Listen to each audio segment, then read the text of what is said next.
વંદે વંદે. હજુ પાછળથી અવાજ આવતો નથી મારી બહેનોનો. ભારત માતા કી. વધારે ખાઈ ગઈ લાગે અમારી બહેનો.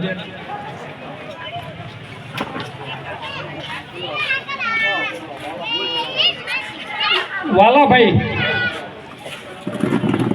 હા, અનુસંધાને આપણે બધા ભેગા થયા છીએ ત્યારે આપણા મંચસ્થ મહેમાનો, પૂર્વ પ્રમુખશ્રી તેમજ બાબરનગરના શ્રેષ્ઠી, આપણા સૌના આદરણીય એવા શ્રી હરિભાઈ સાહેબ, બાબરનગર ચૂંટણીના જેને જવાબદારી આપી છે એવા આપણા સૌના સ્નેહી એવા ડૉક્ટર વસંતભાઈ સાહેબ,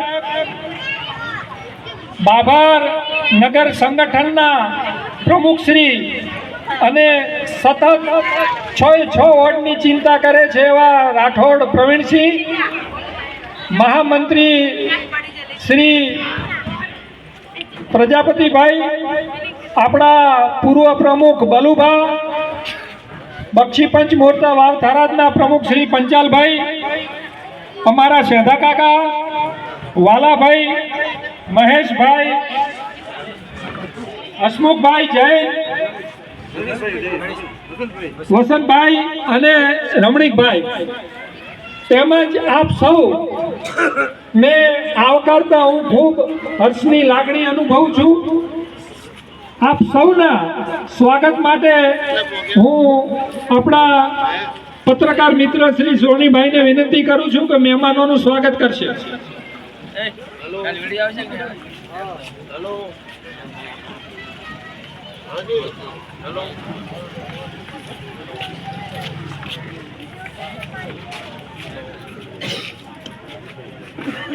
અહીં મંચસ્થ સૌ પધારેલા લોકોનું હું હાર્દિક સ્વાગત કરું છું અને અહીંયા પધારેલા શેઠાભાઈ સાહેબ, માળી ગણપતભાઈ, માળી જયંતિભાઈ,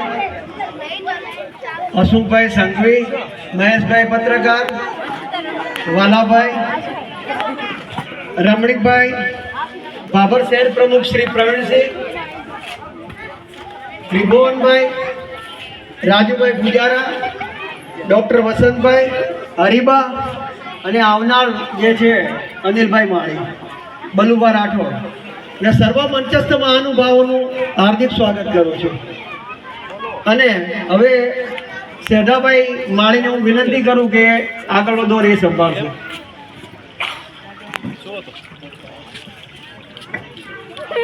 ભારત માતાની બરાબર અવાજ આવવો જોઈએ કે ખાડીયામાં સંભળાવવું જોઈએ કે મારી વાસમાં મીટિંગ છે. ભારત માતાની વંદે. જય હો માળી સમાજ. મંચસ્થ બિરાજમાન હરિકાકા, વસંતભાઈ, આપણા ભાજપના પ્રમુખ શ્રી પ્રવીણસિંહ, ગોકળણી સાહેબ, પ્રજાપતિ સાહેબ અને બલુભાજી દેહાઈભાઈ આવેલા છે આપણે મિટિંગમાં, પછી મહાજન, પત્રકાર મિત્રો અને આપણા વોર્ડમાં ઉભી રહેલા ભાજપ પક્ષમાં કોર્પોરેટરો. દર વર્ષે ચૂંટણી આવે અને જાય, પણ આપણે ખાસ એ વાતને ધ્યાનમાં રાખવાનું છે કે જે પક્ષે આપણું હિત ઈચ્છ્યું છે, જે આપણું ધ્યાન રાખ્યું છે, જેણે આપણી ખબર રાખી છે, ઘર વગરને ઘર બનાવી આપ્યા છે, એને આપણે પહેલાં જોવા જોઈએ. તમે જોતા હશો કે મારી સમાજમાં નહીં તો 50 થી 60 મકાનો આપણને વડાપ્રધાન યોજનામાં 3.5 લાખ રૂપિયા આપી બનાવરાવ્યા. 3.5 લાખમાં ન થાય પણ 3.5 લાખ ઈ કરે બીજા આપણે કરીએ એટલે આપણે રહેવાનું સરસ મજાનું મકાન બની જાય.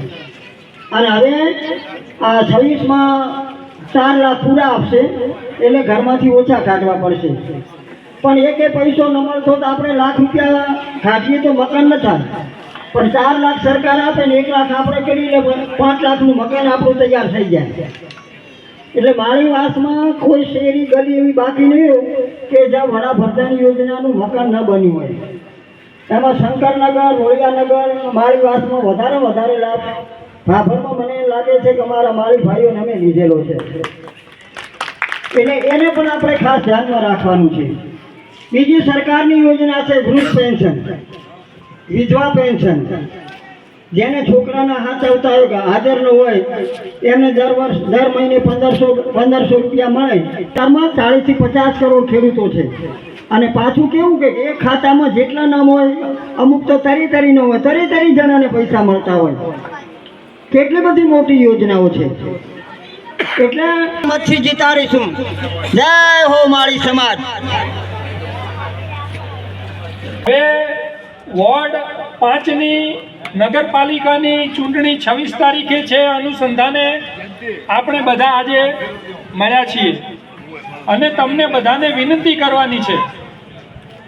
તમે બધા છેલ્લા 15 વર્ષથી ભારતીય જનતા પાર્ટીને ખૂબ સહકાર આપ્યો છે, એની કોઈ સીમા નથી. અને તમે સહકાર આપ્યો એટલે ભારતીય જનતા પાર્ટીએ માળીવાસ આજથી 15 વર્ષ પહેલાનો જુઓ અને આજનો માળીવાસ જુઓ. રોડ એટલા સરસ બન્યા છે, કોમ્યુનિટી હોલ બન્યો છે, વાડીની આગળ બ્લોક નખાઈ ગયા છે. તમને આશ્ચર્ય થશે કે વધુમાં વધુ ગ્રાન્ટ આપણને મળી હોય તો આપણા સ્મશાનમાં મળી છે. હમણે 10 લાખ રૂપિયા આપ્યા અને આખા વિસ્તારમાં બ્લોક નખાઈ ગયા. અનિલભાઈ આવવાના છે. અનિલભાઈ આવે ત્યારે કહેવાનો છું, એ ધારાસભ્ય બન્યા ત્યારે સાહેબ પહેલી વખત એમણે 1 લાખ રૂપિયા આપણને સ્મશાનમાં આપ્યા હતા. પહેલી દિવાલ બની ત્યારે અનિલભાઈએ અમને 1 લાખ રૂપિયા એ જ્યારે ધારાસભ્ય બન્યા ત્યારે આપ્યા હતા. એટલે જો આપણે આપણા વિસ્તારના કામ થયા હોય અને સમય આવે આપણે વોટ ના આપીએ તો નગુણા કહેવાશું. આપણા માળીવાસની સુખાકારી માટે આપણા હરિભાઈ આચાર્ય સાહેબે, એના પહેલા પ્રમુખ હતા બલુભા રાઠોડ, એના પહેલા પણ જે પ્રમુખ હશે અને સાહેબના દીકરા પણ પ્રમુખ હતા હરિભાઈના. એટલે કહેવાનો મિનિંગ મારો એ છે કે આ લોકોએ આપણા વિસ્તારની સુખાકારી માટે પાછી પાની કરી નથી. પાણી પણ સમયસર મળે છે. અહીં તો લાઈટ નથી. પેટ્રોમેક્સથી અમે ગરબી રમતા, મને યાદ તો બધો રળિયામણો આપણો માળી વિસ્તાર થઈ ગયો છે. એટલે આ બધી સામાન્ય બાબતો નથી. કોઈ વ્યક્તિગત બાબત નાની મોટી હોય તો તમે વ્યક્તિગત હરિભાઈ આચાર્ય સાહેબ જેવાને કહેશો તો તમારું કામ થઈ જશે. ખૂબ ધન્યવાદ. માં અંબા આપણા બધાનું સારું કરશે. ભારતીય જનતા પાર્ટી પણ આપણું સારું કરશે. હવે ડોક્ટર વસંતભાઈ સાહેબને વિનંતી કરું છું કે સ્થાપક પ્રમુખ હતા, એમને પણ આ પ્રસંગે આપણે યાદ કરીએ. અને મારી સમાજને તો અત્યારે યાવરચંદ્ર દિવાકર એમ મોદી સાહેબનું શાસન જ્યાં સુધી જીવે છે ત્યાં સુધી ભારતમાં રહેવાનું છે. અને એમણે આપણે ભારત માટે ભારતને વિશ્વગુરુ સમાન અત્યારે લઈ જવા તરફ જઈ રહ્યા છીએ. અને વિશ્વમાં પણ ભારતનું આટલું મોટું સન્માનથી આખી દુનિયા જોઈ રહી છે. ત્યારે ભારતથી ભાભર સુધી ભારતીય જનતા પાર્ટીનું શાસન હકબંધ છે અને રહેશે. એટલે માટે હું અત્યારે આ ચારેય નવનિર્વાચિત આપણા તમારી કોઈ પણ કામગીરી ક્યાંય તમને જરૂરિયાત હોય ત્યારે ગમે ત્યારે આખી પાર્ટી તૈયાર છે. અને ભારતીય જનતા પાર્ટી તમારા માટે કોઈ કામગીરી માટે અમે બધા ખાતરી લઈએ છીએ. વધારો અનિલભાઈ, આપણા પૂર્વ ધારાસભ્ય દિયોદર, આપનું સ્વાગત છે. અને સૌને માતા કી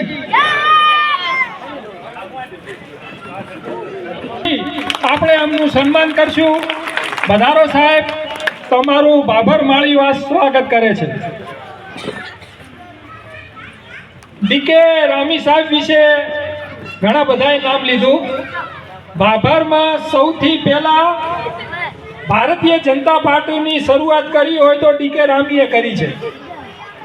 અને નરેન્દ્ર મોદી સાહેબ જ્યારે પ્રચારક હતા ત્યારે સાહેબ એક રાત એમના ઘરે રહેલા છે, ધુડાભાઈના ઘરે. એટલે એ આપણા સૌનું ગૌરવ છે. અને સાહેબને યાદ કરું છું કે ભારતીય જનતા પાર્ટી માં જ્યારે પહેલી પૂર્વ ધારાસભ્ય શ્રી અનિલભાઈ માળી સાહેબ, આપણા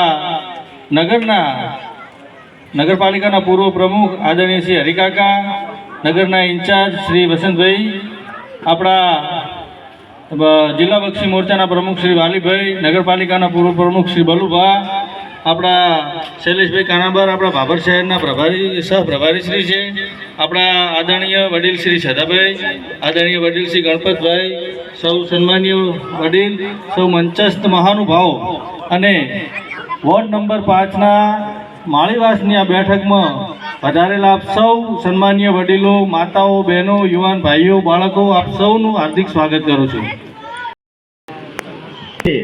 એક તો જોવા મળે છે કે ભાભર ગામને છેલ્લા 10-12 વર્ષથી ભારતીય જનતા પાર્ટીની બોડીએ એક ભાભર નગર બનાવ્યું હોય એવી સ્થિતિ અહીંયા જોવા મળે છે. અને ખૂબ જ સરસ ભાભરની અંદર કામો થઈ રહ્યા છે. એટલે આ ભાભરની અંદર આપણે એના જ ભારતીય જનતા પાર્ટીને પૂરેપૂરી બહુમતીથી જીતાડી અને મૂકશો તો આગળ પણ આપણા સારા કાર્યો થશે. અહીંયાના રોડ, રસ્તા, પાણી, લાઇટ વગેરેની જે કંઈ સમસ્યાઓ બધી પૂરી થાય એવી ભારતીય જનતા પાર્ટીની ચારે બાજુ આજે કામ થઈ રહ્યા છે. મુખ્યમંત્રી ભૂપેન્દ્ર આજે ભાભર નગરપાલિકાની સામાન્ય ચૂંટણીઓ વોર્ડ નંબર 5ની આપણી ચૂંટણી સભામાં ઉપસ્થિત આપણા પૂર્વ ધારાસભ્ય અને આપણા લોકલાડીલા એવા અનિલભાઈ સાહેબ, આપણા ભારતીય જનતા પાર્ટીના શહેર પ્રમુખ શ્રી પ્રવીણસિંહ, ડૉક્ટર વસંતભાઈ, આપણા પ્રભારી શૈલેષભાઈ, મંચસ્થ મહાનુભાવો, બહોળી સંખ્યામાં આ સભામાં ઉપસ્થિત માળી સમાજ, મારી બહેનો, માતાઓ અને ભાઈઓ, આપ સૌ જાણો છો કે ભાભર નગરપાલિકા છેલ્લી 3 ટર્મથી ભારતીય જનતા પાર્ટીના શાસન નીચે ચાલે છે. અને ભારતીય જનતા પાર્ટીના જેના પદાધિકારીઓ જે સત્તામાં આવ્યા એમણે ભાભરના વિકાસ માટે જે કાંઈ વિકાસ કર્યો છે એ આપ સૌની નજર સામે છે. જ્યારે 2011-12માં હું પ્રમુખ હતો, 25% બોલ્યા. બોલો ભારત માતા કી.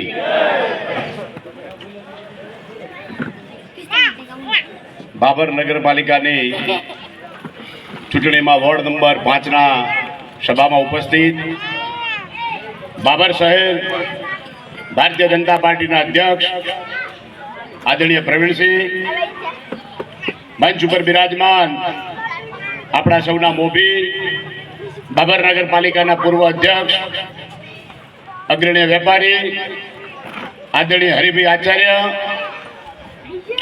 ભાભર નગરપાલિકાની ચૂંટણીના ઇન્ચાર્જ અને પૂર્વ અધ્યક્ષ આદરણીય વસંતભાઈ, ભાભર નગરપાલિકાના ભારતીય જનતા પાર્ટીના અમારા સહપ્રભારી ભાઈ શ્રી શૈલેષભાઈ, બૃહદ બનાસકાંઠામાંથી વાઘથરા જિલ્લો અલગ પડ્યો એવા વાઘથરા જિલ્લાના બક્ષીપંચ મોરચાના અમારા પાર્ટીના અધ્યક્ષ ભાઈ શ્રી અમૃતભાઈ પંચાલ, ભાભર શહેર અને નગરપાલિકાના પૂર્વ અધ્યક્ષ બલુભા, પાર્ટીના અમારા મહામંત્રી ત્રિભુવનભાઈ, અમારા સમાજના આગેવાન આદરણીય મોભી, અમારા માર્ગદર્શક આદરણીય શેધાભાઈ, જેને શિક્ષણમાં સમાજ માટે ખૂબ ક્રાંતિકારી કામ કર્યું છે એવા અમારા વડીલ, અમારા માર્ગદર્શક આદરણીય ગણપતભાઈ સાહેબ, મંચ ઉપર બિરાજમાન તમામ નામી અનામી તમામ સન્માનીય મહાનુભાવો, ખૂબ વિશાળ સંખ્યામાં ઉપસ્થિત ભાભરને હું આમ તો હરિભાઈ મણિનગર કહું છું એવા અમારા વોર્ડ નંબર 5ના મણિનગરના સૌ વડીલો, માતાઓ, બહેનો, યુવાન મિત્રો, નગરપાલિકાની ચૂંટણી આમ તો એમ કહેવાય કે લોકસભા અને વિધાનસભાની ચૂંટણી કરતા પણ વધુ માહોલ એ નગરપાલિકાનો હોય છે. કારણ આપણે જેની જરૂરિયાત છે એ સુવિધાઓ પૂરી પાડવાનું કામ આપણા ગામની અંદર, આપણા મહોલ્લાની અંદર, આપણા ઘર સુધી કોઈ કરતું હોય તો એ નગરપાલિકાના માધ્યમથી નાની મોટી યોજનાનું અમલીકરણ એ નગરપાલિકાના સદસ્ય કોર્પોરેટરના માધ્યમથી થતું હોય ત્યારે આપણો પોતાનો આપણા શેરીનો સેવક જેને કહેવાય એવી આપણી સેવા કરવા માટે ભારતીય જનતા પાર્ટીએ વોર્ડ નંબર 5 ની અંદર ત્રીજી વાર જે હેટ્રિક કરવાના છે એવા ભાઈ નવીનભાઈના ઘેરથી બેન ગીતાબેનને મેદાનમાં ઉતારે છે ત્યારે એને હેટ્રિક કરાવો એવી આપ સૌને વિનંતી કરવામાં આવ્યો છે. એવા બીજા ઉમેદવાર ભાઈ શ્રી પરેશભાઈ ઠક્કર, બીજા ઉમેદવાર ચંદાભાઈ રાવલ જે ગઈ વખતે મારા ખ્યાલથી થોડા સારું રહી ગયા હતા, અને વિષ્ણુબા રાઠોડ, આ ચાર ઉમેદવારોની વોર્ડ નંબર 5 ની અંદર આપ સૌને વિનંતી કરવા આવ્યો છું. 26મી તારીખ એ બાબરનું આવનારું ભવિષ્ય લખવાની તારીખ છે અને મને વિશ્વાસ છે કે બાબરની જનતા અને વોર્ડ નંબર 5 ની જનતા આ વખતે 24 લાવી અને ભારતીય જનતા પાર્ટીની હેડ્રિક કરવા બાબર જઈ રહ્યું છે. આઈબીના રિપોર્ટ અને હેડ્રિક થવાની છે ત્યારે બાબરની અંદર 24 સીટો આવવાની છે. બાબરનો વિકાસ દિન પ્રતિદિન વધી રહ્યો છે ત્યારે ભારતીય જનતા પાર્ટીના આજના કાર્યકર્તા તરીકે આપ સૌને વિનંતી કરવા આવ્યો છું કે બાબરની બધી સીટ જીતાય, એમાં ક્યાંય વોર્ડ નંબર 5 ની કોઈ ઉણપ ના રહી જાય એ વાત કરવા મિત્રો આપની પાસે આવ્યો છું. આપણે સૌ જાણીએ છીએ કે 10-15 વર્ષ પહેલા ભારતની શું દશા હતી, વિદેશમાં આપણું કેવું ચાલતું હતું, અને આપણા સૌના નેતા અને ગુજરાતના પનોતા પુત્ર આદરણીય નરેન્દ્રભાઈ મોદીએ શાસન સંભાળ્યું. શાસન સંભાળતાની સાથે દેશ અને દુનિયાની અંદર એવો ડંકો વાગ્યો કે આપણો આ પનોતા પુત્ર નરેન્દ્રભાઈ જ્યાં જાય ત્યાં લાલ જાજમ પથરાય, દેશ તો ગૌરવ અનુભવે ગણપતભાઈ, પણ ગુજરાતની જનતા અનુભવે અને મારો ભાભર પર અનુભવે એવું કામ નરેન્દ્રભાઈએ કર્યું છે. ડબલ એન્જિનની સરકાર હોય, ઉપર નરેન્દ્રભાઈ હોય અને રાજ્યમાં ભૂપેન્દ્રભાઈ મૃદુ અને મુખ્યમંત્રી આદરણીય ભૂપેન્દ્રભાઈનું શાસન હોય, અને ત્રીજું એન્જિન જોડવાની જવાબદારી એ બાબર અને વોર્ડ નંબર 5 ની છે. મિત્રો, મારે વિશેષ વાત નથી કરવી, પણ જ્યારે બાબરની વાત આવે ત્યારે મારે કહેવું પડે કે બાબર માટે મને એક અનેરો પ્રેમ છે, અનેરું ગૌરવ છે. જ્યારે આ વિસ્તારની અંદર મને ભારતીય જનતા પાર્ટીએ ટિકિટ આપી ત્યારે દિયોદર અને બાબર સાથે હતું, હું બિલકુલ પરિચય હતો, પણ હરિભાઈ આ બાબરે મને જે પ્રેમ આપ્યો હતો એવું ક્યારે જીવનમાં ભૂલી શકું નહીં, એટલો પ્રેમ આ બાબરે આપ્યો. મારો સમાજ માળી સમાજ એક અનિલ માળી બનીને નીકળ્યો, અને વોટથી તમે લોકોએ ખરેખર જે પેટીઓ ભરી હતી એ પણ મને આજે યાદ આવે કે અનિલમાંથી અનિલ માળી ધારાસભ્ય કોઈએ બનાવ્યો હોય તો એ બાબરની જનતાએ બનાવ્યો હતો. હું દિવસે ગામડામાં ફરું અને રાત્રે સભા બાબરમાં થાય, એવી સભા થાય વસંતભાઈ કે બીજા દિવસે મને એવી ઉર્જા હોય કે હવે આપણને કોઈ ચિંતા નથી. આ બાજુ ગમે એટલા પડે, ઓલું રાજકારણમાં કહે ને કે બે ફોડું પડી ગયું ઓપરેશન કરો, મને ભરોસો હતો કે બાબર એવું ઓપરેશન કરશે, ટેકા વગરનું ઓપરેશન હશે પણ એવું મજબૂત હશે કે આ બાજુ ગમે એટલી માર પડે તો બાબર એ મારને પહોંચી વળશે, એવો મને વિશ્વાસ હતો. ગઈ વખત માગું છું, અસ્તુ ભારત માતા કી જય. બે હાથ ઊંચા કરી આપણે હરિભાઈ, આપણે પ્રમુખ બધાને ખાતરી આપીએ કે 5 નંબરની અંદરથી અમારી પેનલ ટુ પેનલ જ્યારે 4 ઉમેદવારોને વિજય બનાવી અમે મોકલશું. બે હાથ ઊંચા કરીને જય ઘોષ કરીએ. બોલો ભારત માતા કી, બોલો ભારત માતા કી. આભાર.